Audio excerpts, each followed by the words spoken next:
తెలంగాణ రాష్ట్ర రైతాంగం అంటే ఎందుకింత చిన్న చూపు ఈ బీజేపీ సెంట్రల్ సర్కార్?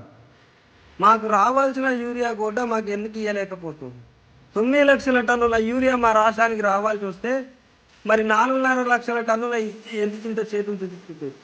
మేము పంటలు పండిస్తలేమా? ఈరోజు మా తెలంగాణ రాష్ట్ర రైతులు పండించినటువంటి పంట దేశం మొత్తం తింటుందంటే అది మా గొప్పతనం కాదా? మేము ఎదగాలని లేదా? మేము పంటలు పండించుకొని మంచిగా పంటలు పండించుకొని మేము మంచిగా పచ్చగా ఉండాలని మీకు లేదా?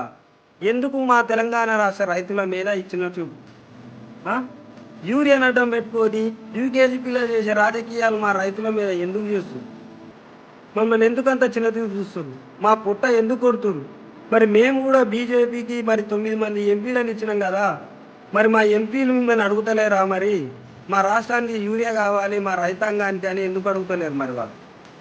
నిజంగా సెంట్రల్ సర్కారు ఏదైతే రాష్ట్రాలలో వేరే రాష్ట్రాలలో బీజేపీ ఉందో మరి ఆ రాష్ట్రాలకు వాళ్ళ కోటా వాళ్ళకి ఇస్తుంది, మరి మా కోటా మాకు ఎందుకు ఇస్తలేదు? మా దగ్గర కాంగ్రెస్ సర్కారు ఉంది స్టేట్లో అని చెప్పిస్తారేరా?